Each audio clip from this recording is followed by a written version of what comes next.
Friends, welcome to Telugu bachelors kitchen. నేను మీ శ్రీదేవి. ఈరోజు మనం చేసుకునేది ఇదిగోండి మెంతి కూర విత్ శనగపిండి. ఇక్కడ నేను మెంతి కూర ఒక 100 గ్రామ్స్ తీసుకున్నానండి. ఓన్లీ ఆకులే తీసుకున్నాను. శనగపిండి అయితే జస్ట్ 2 టేబుల్ స్పూన్స్ తీసుకున్నాను. ఎక్కువైనా తక్కువైనా చూసుకోవచ్చు. ఇంకా కావాల్సింది ఆల్రెడీ ఉల్లిపాయ పచ్చిమిరపకాయ కట్ చేసి పెట్టుకున్నా. మనకి ఇంకా ఏం కావాలంటే అల్లం వెల్లుల్లి పేస్ట్, ధనియాల పౌడరు, పోపు గింజలు. ఆల్రెడీ నేను స్టవ్ వెలిగించేసేసుకొని పెట్టేసుకున్నాను. ఇంకా మనం ప్రాసెస్లోకి వెళ్ళిపోదాం. ఇది యాక్చువల్లీ మా ఫ్రెండ్ చెప్పిందండి. తింటుంటే మాత్రం చాలా బాగుంటుంది. ఒకసారి మీరు కూడా ట్రై చేయండి. అండ్ అందరూ మ్యాక్సిమం మెంతికూర పప్పు, మెంతికూర టమాటా, మెంతికూర పరోటా అట్లా చేసుకుంటారు కదా. ఒకసారి ఇది కూడా చేయండి, బాగుంటుంది. సో ఆల్రెడీ నూనె వేడెక్కిపోయిందండి. పోపు గింజలు వేసేసుకొని ఇంకా మన ప్రాసెస్లోకి వెళ్ళిపోదాం.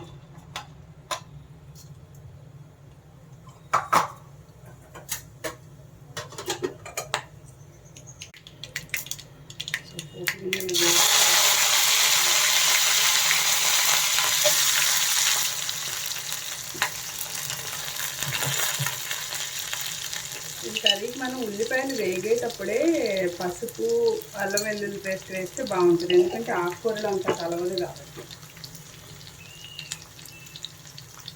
కొంచెమే అండి, జస్ట్ శనగపిండి వేస్తాం కదా, ఇది రాకుండా ఇవి వేసుకోవాలి. అల్లం వెల్లుల్లి పేస్ట్ అవి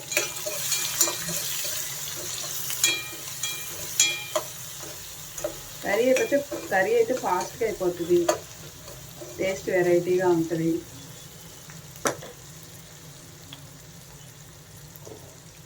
ఉల్లిపాయలు కూడా బాగా వేగిపోయాయి. సో ఇప్పుడు నేను మెంతికూర వేసేస్తున్నాను.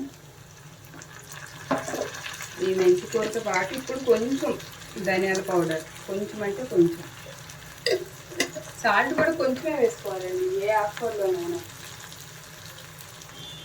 ఒక గోంగూరలో తప్ప. ఎందుకంటే ఆకుకూరలో బేసిక్గా సాల్ట్ ఉంటుంది.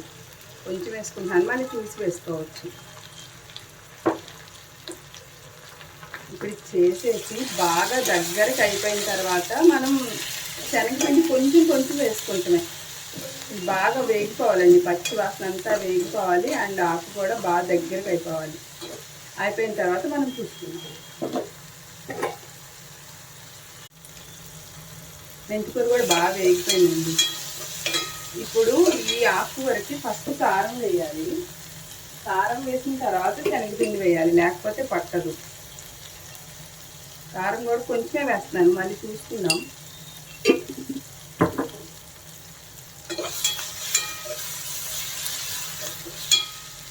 ఇప్పుడు శనగపిండి మొత్తం ఇదిగోండి, నేనైతే 2 టేబుల్ స్పూన్స్ తీసుకున్నా. మొత్తం ఒకటేసారి వేయకూడదు, కొంచెం కొంచెం ఇట్లా ఇట్లా జల్లుకుంటా చూసుకొని వేసుకోవాలండి.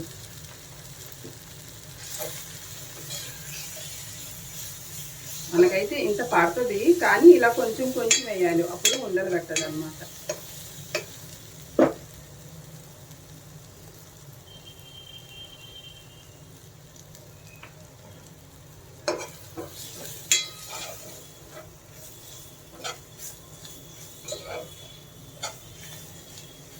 ఇది చపాతీలో కంటే అన్నంలో చాలా బాగుంటుందండి.